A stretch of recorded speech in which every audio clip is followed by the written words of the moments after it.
Alessandro Advais, professor da URGS e associado da KB. No vídeo de hoje, iremos falar sobre o livro Macroeconomia Moderna, Lições de Keynes para a Economia em Desenvolvimento. Esse livro traz importantes elementos para o debate macroeconômico contemporâneo, dando ênfase à economia dos países emergentes.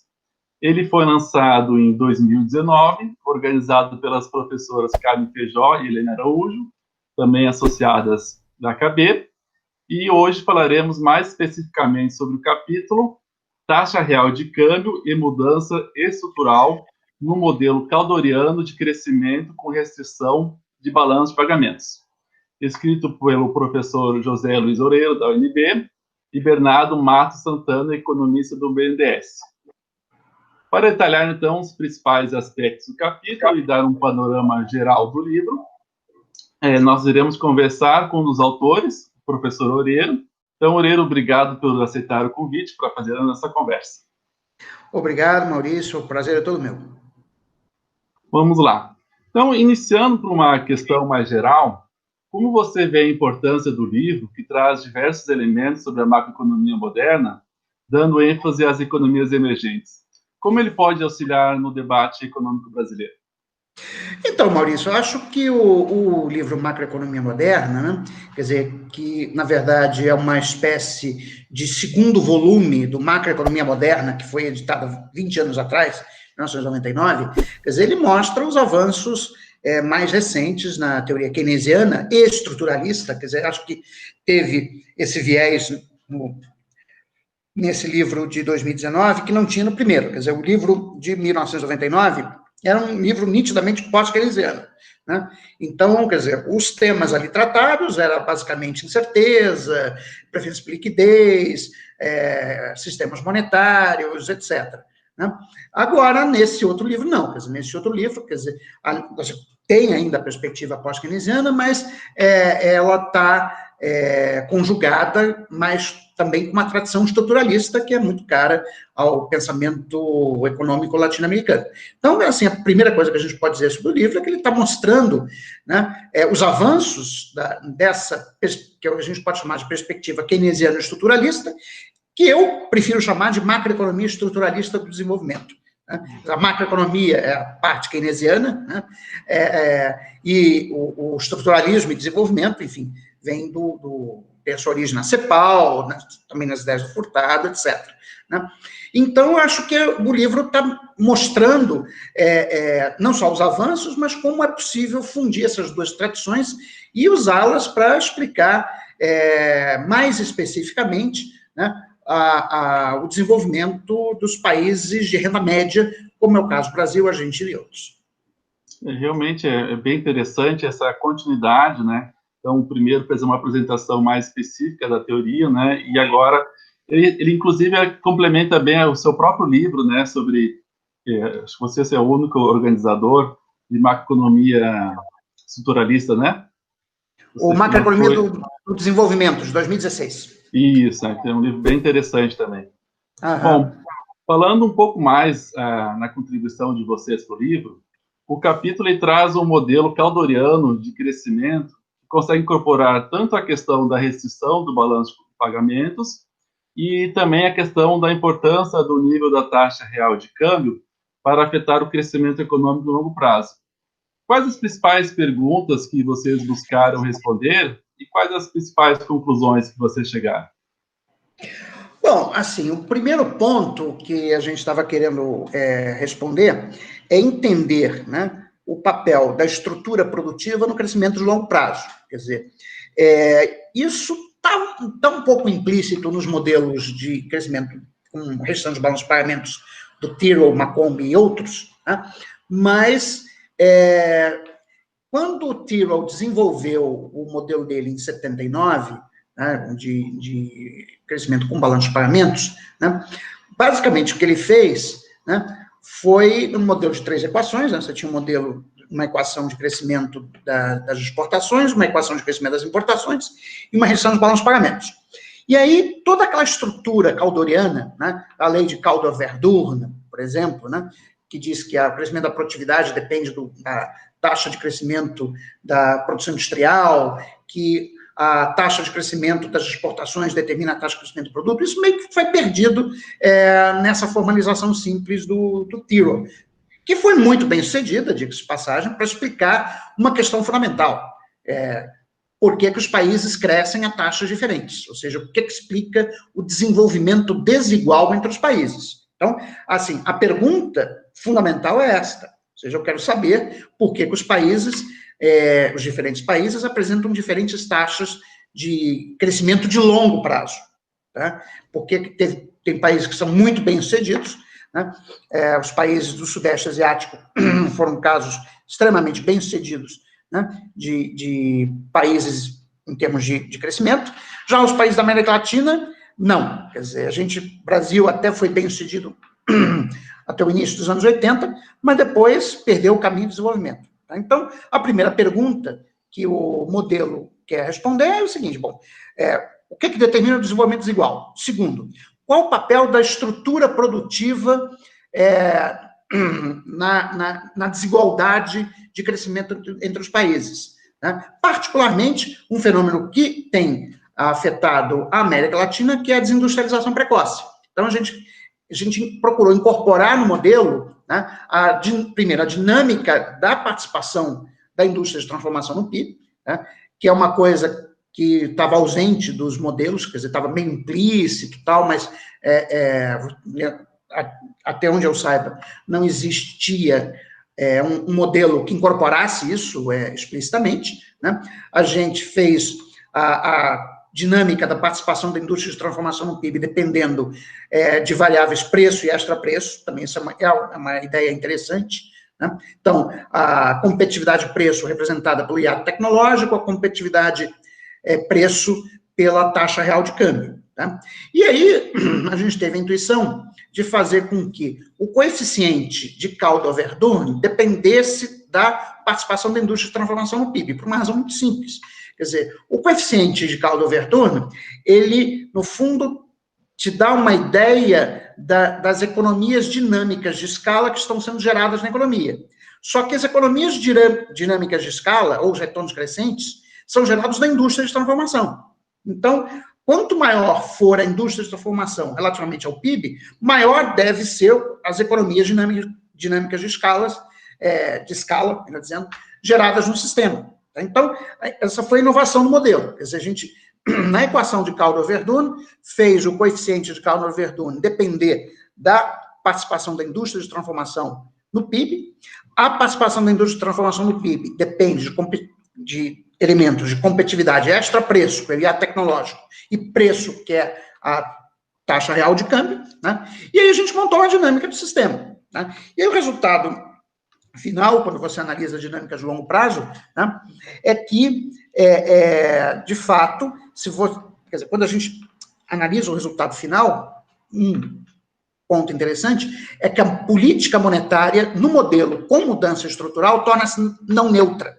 Ou seja, quando o governo ele reduz a meta de inflação, né, então ele vai produzir uma apreciação da taxa real de câmbio, a apreciação é temporária, é lógico que ela vai ficar algum tempo abaixo do chamado nível de equilíbrio industrial, só que essa apreciação temporária da taxa de câmbio, ela tem um efeito permanente sobre a taxa de crescimento. Por quê? Porque ela vai produzir uma contração da participação da indústria de transformação no PIB. Ao produzir uma contração da participação da indústria de transformação no PIB, vai produzir uma redução do coeficiente Caldwell-Verdun. Tá? Com isso, você vai ter uma menor taxa de crescimento da produtividade, né? E com isso, no longo prazo, também a economia vai cair menos. Desculpe, a economia vai crescer menos. Tá? Quer dizer, é um modelo que incorpora elementos tanto da demanda agregada como da oferta agregada, tá? Mas que tem esse resultado, que é um resultado keynesiano por excelência, tá? Que é o da não neutralidade da política monetária. Tá? Ou seja, a regra de política monetária importa.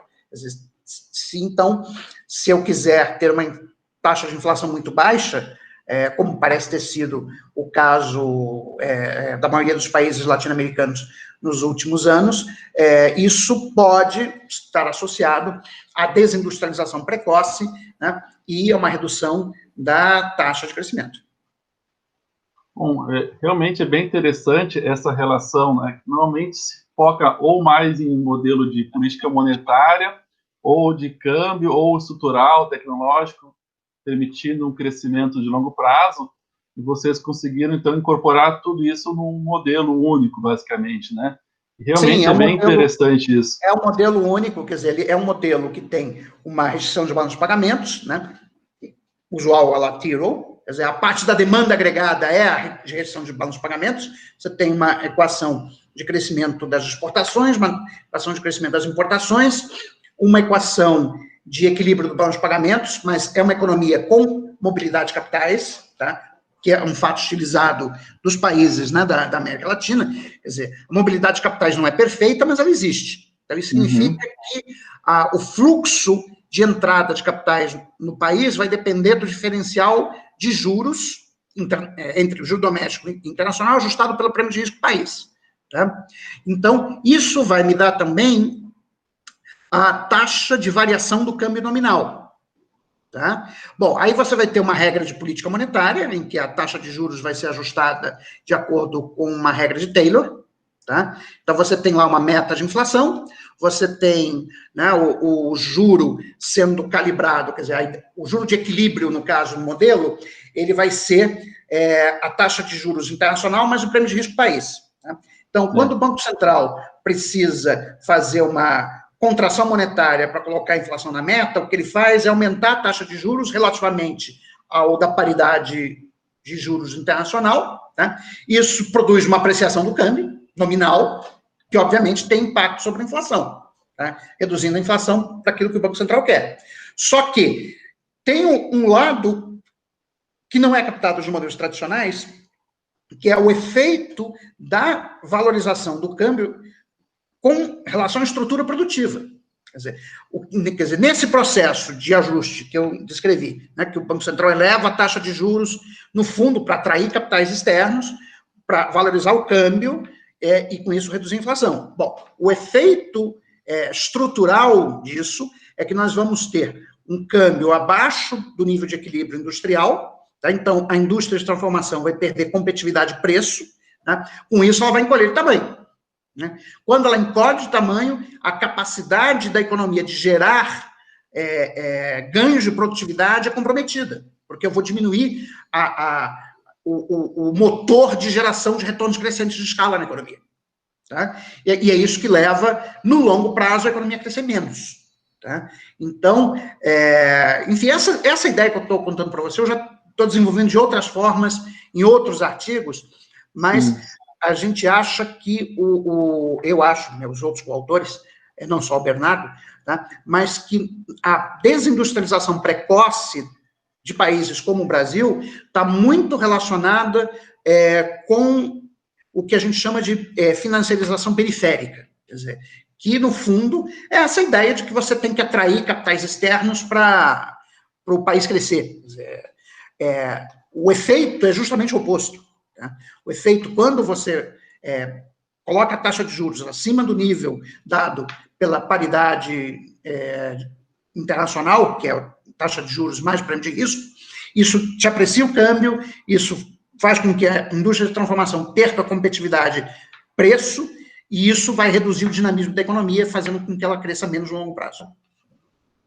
Pegando, então, um gancho nessas questões que você levantou agora, a gente teve um período relativamente bom de crescimento econômico entre 2004 e 2010, que depois ele não conseguiu se manter no período, digamos que iniciou o primeiro governo Dilma, né, que a gente teve crescimento econômico, mas taxas menores, aí teve a crise, 2015 2016, e mais recente, a taxa real de câmbio, no caso o real, ele tem se depreciado constantemente, né?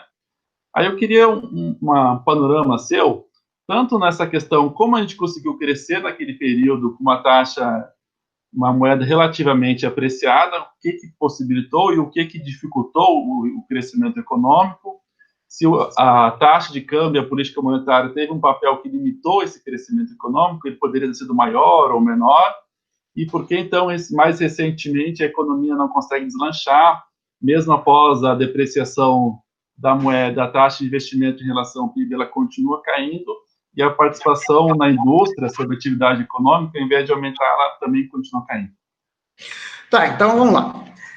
De 2004 a 2010, quer dizer, o Brasil realmente cresceu a quase 5% ao ano. Quer dizer, ele foi um crescimento, um período bastante robusto de crescimento.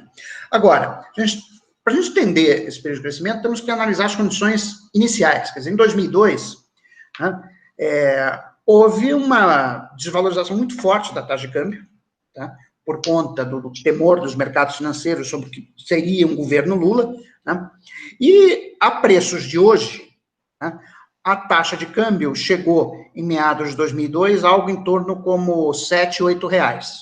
Tá? Então, quer dizer, mesmo a taxa de câmbio hoje ainda estaria valorizada com respeito à de 2002. Tá? Então, esse é um dado importante. Tá? Bom, e ela vai permanecer, em termos reais, bastante desvalorizada até quase 2005. Então, quando a gente observa o que acontece a partir de 2003, quando começa o governo Lula, é que é um boom de exportações de manufaturados. Tá? Vai ocorrer, ao longo da década, também um boom de commodities. Mas, do ponto de vista cronológico, o que começa a puxar a economia brasileira em 2003, 2004, é o crescimento muito forte da exportação de manufaturados, tá? Que vai dar a alavanca da economia, porque em 2003, o governo Lula foi obrigado a fazer uma contração fiscal, quer dizer, ele aumentou a meta de superávit primário, né, de 3,75% ao ano para quase 4,5%. A gente deve estar lembrado disso, né, que houve uma contração fiscal.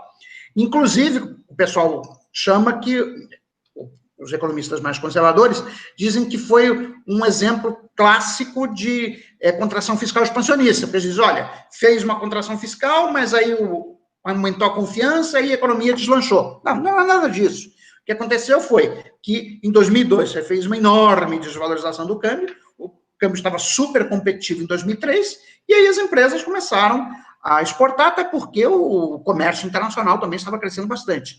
Tá? Quer dizer, esse foi um período de 2003 até a crise financeira internacional em 2008, foi um período de expansão rápida do comércio internacional. Tá? Então, isso permitiu, né, a economia brasileira a começar, né, uma trajetória de crescimento. Já em 2004, o crescimento já foi bem razoável, foi em torno de 4%. Né? E a gente estava, então, com esse ritmo maior de crescimento. Agora, de 2005 para frente, o que a gente observa é uma extremamente rápida valorização da taxa de câmbio.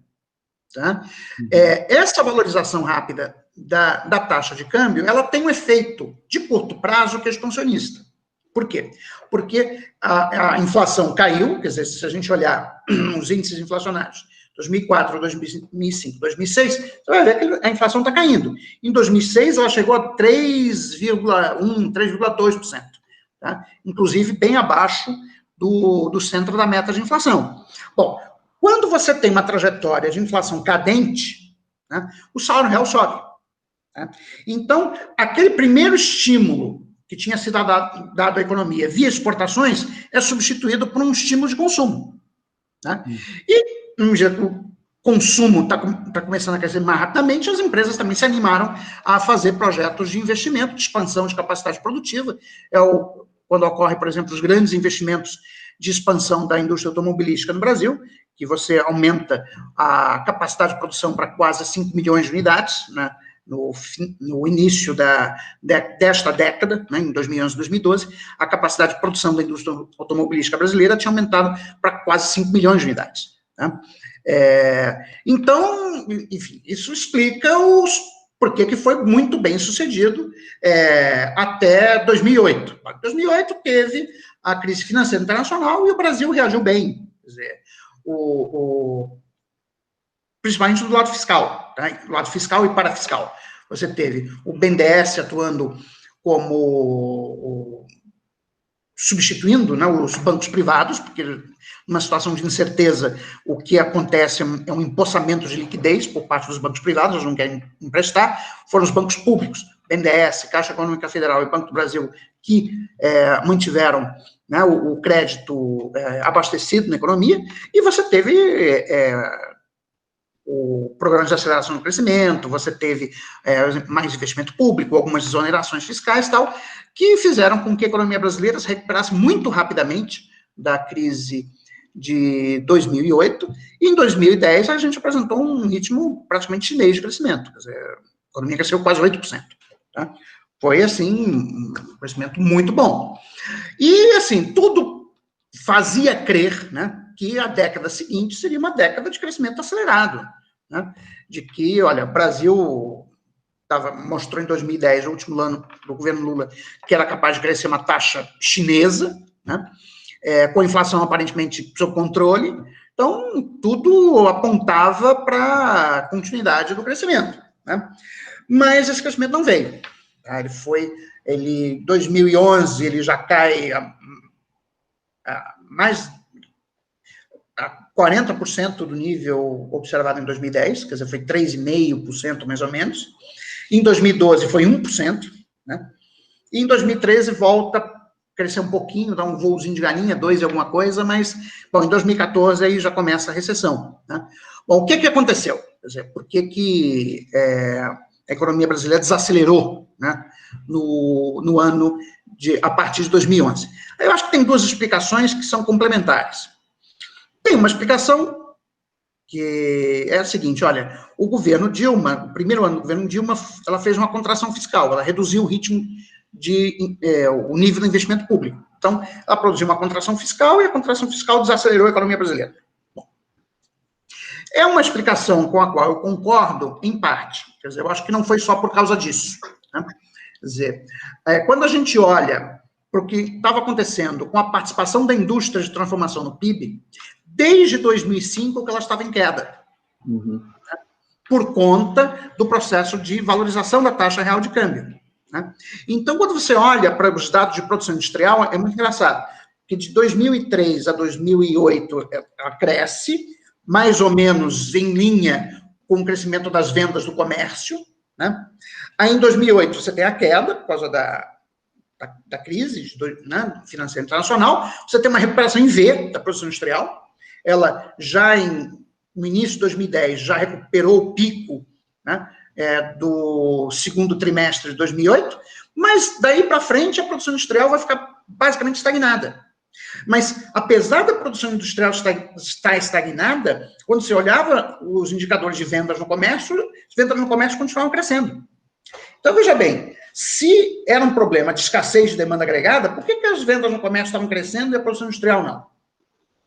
Quer dizer, a ideia de que foi, né, o Franklin Serrano, da FRJ, escreveu um texto, acho que junto com o Ricardo Suma, falando sobre a desaceleração elementar da economia brasileira, eu não vejo, os dados não me mostram isso. Quer dizer, não me mostram que tenha sido um problema de demanda agregada. E aí foi sempre a minha divergência com respeito à equipe econômica da Dilma, né?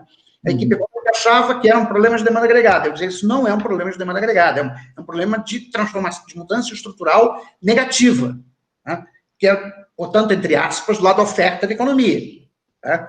Mas, basicamente, era o resultado de muito tempo, muitos anos de câmbio sobrevalorizado, que estavam destruindo a indústria de transformação e, com isso, reduzindo a própria capacidade da economia de gerar ganho de produtividade. Bom, não é à toa que, se você olha o período de 2000 a 2010, né, e você decompõe o crescimento da renda per capita, né, você pode fazer a renda per capita, ela pode ser decomposta da seguinte forma, quer dizer, renda per capita é o produto sobre a população, né? Então, isso vai ser igual ao produto sobre o número de trabalhadores vezes o número de trabalhadores sobre a população, certo? Bom, a renda per capita aumentou entre 2000 e 2010. Só que quando você olha o que explica o crescimento da renda per capita, é basicamente a taxa de participação, ou seja, a população empregada sobre a população total. A produtividade ficou praticamente estagnada. Quer dizer, houve um aumento de demanda agregada, claro que houve, quer dizer, a demanda agregada aumentou entre 2000 e 2010, né? Isso se refletiu numa maior taxa de ocupação, né? Mas em que setores? Nos setores de produtividade mais baixa. Então, na verdade, o que está acontecendo na economia brasileira entre 2000 e 2010 é que você está mudando a composição da produção, você está tirando trabalhadores dos setores com maior produtividade, que é a indústria de transformação, jogando eles no setor de serviços. Tá? E aí o que acontece? Se por um lado você está expandindo a demanda e absorvendo mais trabalhadores, por outro lado, eles estão indo trabalhar em setores menos produtivos, isso está afetando a produtividade total da economia, tá? Ou a produtividade do trabalho. Tá? Então, assim, era um problema, não era um problema de demanda agregada, era um problema de transformação estrutural perversa, tá? Que explica a nossa situação de 2011 a 2013. Eu chamava eu disse em alguns artigos que eu escrevi de conjuntura, que era uma situação de estagnação com pleno emprego. Eu me lembro, né? Assim, era... Porque, gente, você tinha pleno emprego, porque quando você olhava os dados de desemprego, estavam no nível mais baixo da série histórica, começou em 2002. Até mais baixo do que no crescimento maior, né? Pois é. E, no entanto, a economia não estava... Você via que ela estava rateando, ela não tinha um dinamismo de crescimento. Bom, aquilo, eu dizia, bom, isso aqui é claro, é elementar que isso aqui é um problema de perda de dinamismo. Quer dizer, não é um problema de falta de demanda. Né? Bom, e aí o que aconteceu em 2014 é que você tem um colapso do investimento privado, em 2014, no segundo, terceiro, quarto trimestres de 2014, com respeito ao mesmo período de 2013, basicamente por um problema de profit squeeze. Quer dizer, você tem um esmagamento de lucros, a taxa de retorno sobre capital próprio das empresas não financeiras brasileiras despenca, ela sai de 12% em 2010, vai para 4,5% em 2014. 4,5% não copia nem a inflação. Então, você despenca o investimento, tá? E aí a economia entra em recessão.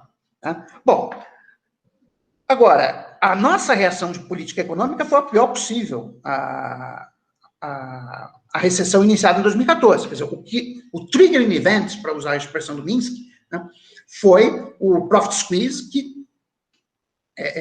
faz uma contração muito forte do investimento privado.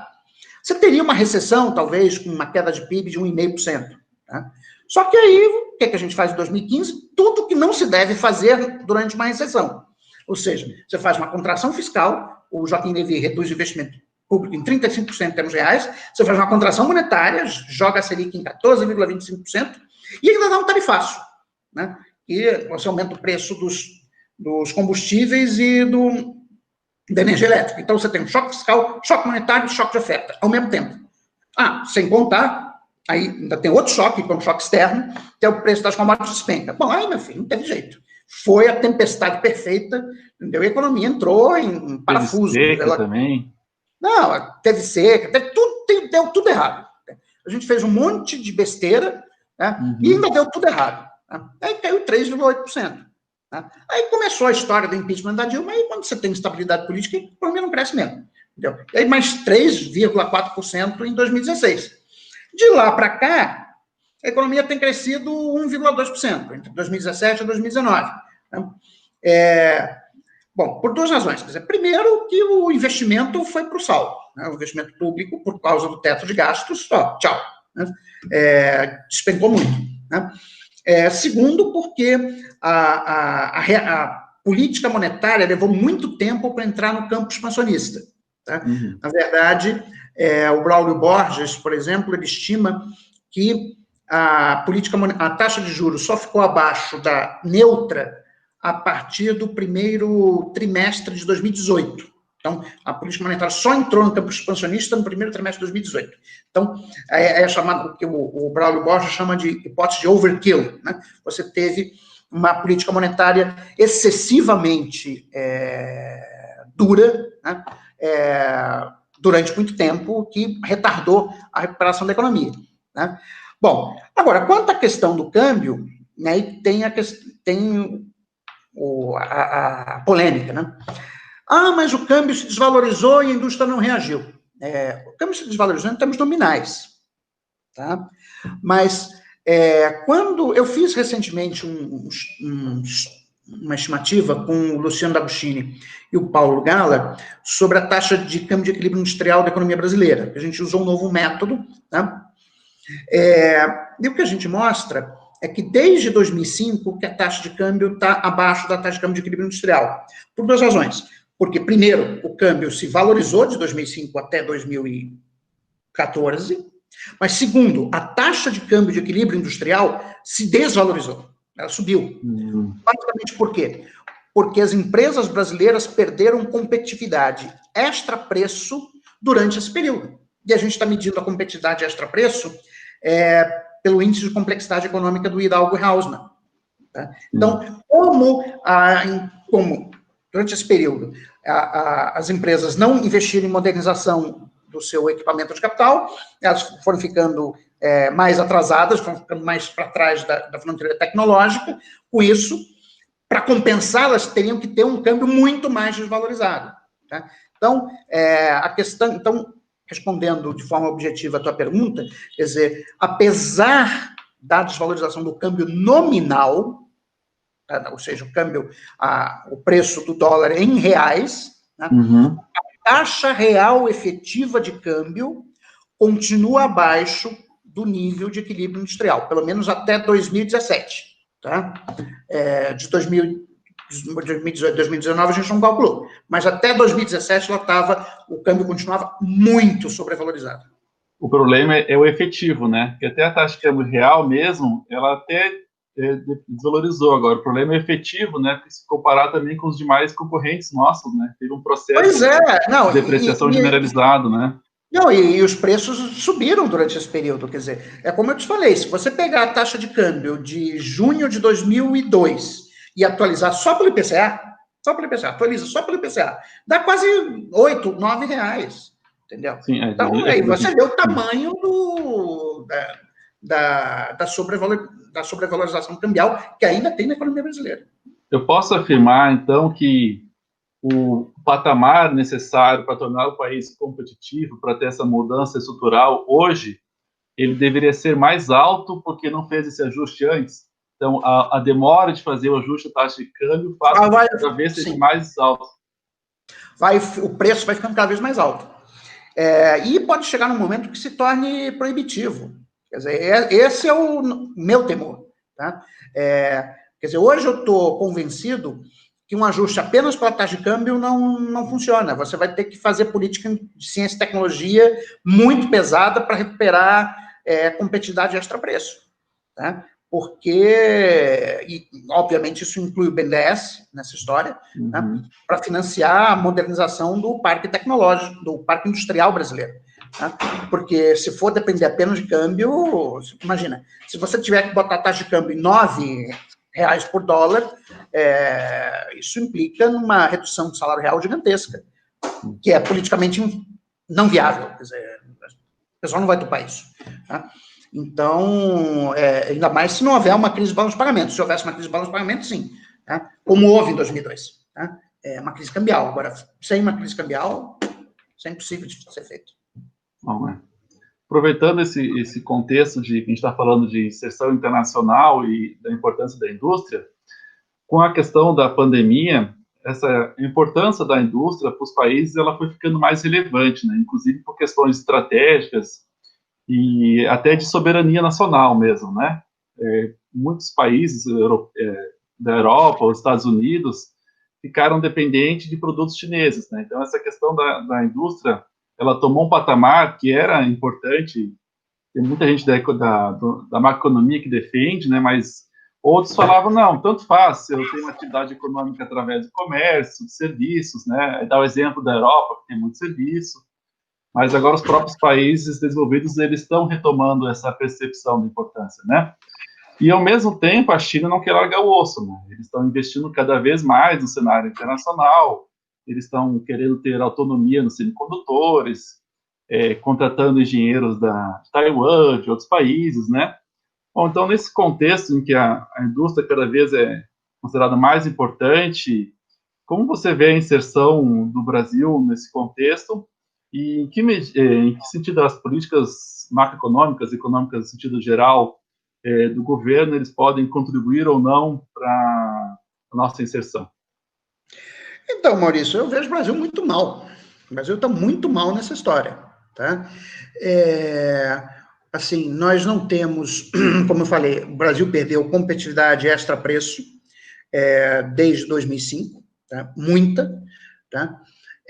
Não há nenhum tipo de política pensada para se enfrentar isso. Quer dizer, qual é a política de ciência e tecnologia do Brasil hoje? Não sei qual é. Não existe. Tá? Qual é a política industrial? Também não tem. A política industrial é não ter política industrial.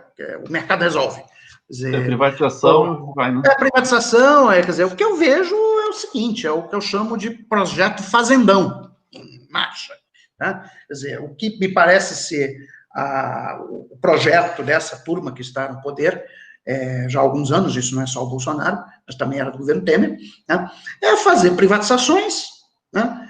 Para atrair capital externo, para financiar algum investimento em infraestrutura ligado à exploração de commodities, então qual é o investimento clássico? É você fazer uma ferrovia que vai pegar o minério na mina e vai levar até o porto e exportar. Pronto, acabou. Esse é o investimento. Tá?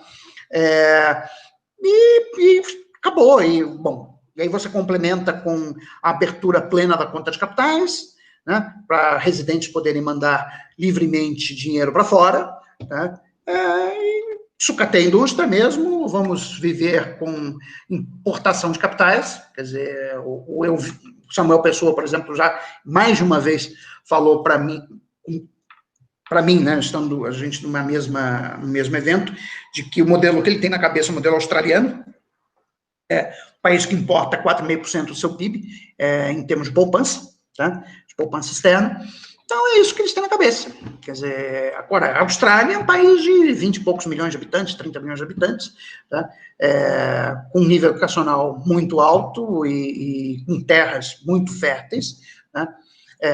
E com isso, eles têm um nível de renda per capita muito alto. Agora, somos um país de 210 milhões de habitantes, tá? Mais ou menos o mesmo território, tá? Então, achar que esse tipo de modelo vai funcionar para o Brasil, isso aí é balela, tá? Então, bom, se a gente continuar nessa toada, e se continuarmos na toada que está o governo Bolsonaro, nem isso a gente vai ter, porque queimando a floresta amazônica, como o governo tem feito, os investidores estrangeiros não vão vir. Tá? E vamos ter boicote, vamos ter boicote às nossas exportações. Agora, você imagina, se a gente não conseguir exportar nem mais soja e minério de ferro, porque o Brasil fica marcado na testa que é um país sujo, né? Ou seja, um país que não preserva o meio ambiente, vamos fazer o quê? A indústria já acabou, praticamente, não exporta mais nada. Tá? O que nos sobrou é minério de ferro e soja. Bom, se nem isso a gente vai conseguir manter, porque existe o risco, quer dizer, é por isso que esse governo é um governo tosco, quer dizer, para o projeto que ele aparentemente encarna, você tem um bando de pessoas toscas conduzindo ele. Né? Por isso que eu acho que em algum momento vai ter algum rompimento, alguma coisa, vou inventar alguma história para botar as pessoas, vamos dizer assim, mais refinadas, né, no comando da economia do país e do governo, porque esse tipo de projeto é de pilhagem mesmo. O que está agora é de pilhagem e não vai lugar nem com isso. Bom, não terminamos muito animados aqui na entrevista, né? Mas fazer o que? Essa é a realidade, né? Não tem muito como escapar, né? Mas acredito que foram tocados em diversos pontos bem relevantes para refletir sobre a questão da dinâmica econômica, tanto no Brasil como no mundo, aspectos teóricos, né? Espero que essa conversa tenha incentivado quem está vendo o vídeo a ler o livro, né? E especificamente o capítulo. Tem diversas coisas que, se vocês forem lá também, nesse capítulo, que ele ajuda a iluminar diversos pressupostos que são utilizados, que são muito ladeados, muitas vezes pela imprensa também, especializada em economia, e esse capítulo e o livro como um todo, eles ajudam a iluminar. Então, recomendo fortemente a leitura de todos, né? E que se continuam seguindo os vídeos da KB. Queria agradecer novamente o professor Oreu ter disponibilizado esse tempo no meio dessa agenda, e agradeço, então, vocês ficarem até aqui, até um próximo vídeo. Ok, Maurício, obrigado pela oportunidade da entrevista e a todos que estiverem nos vendo, enfim, que aproveitem o livro e, enfim, é isso.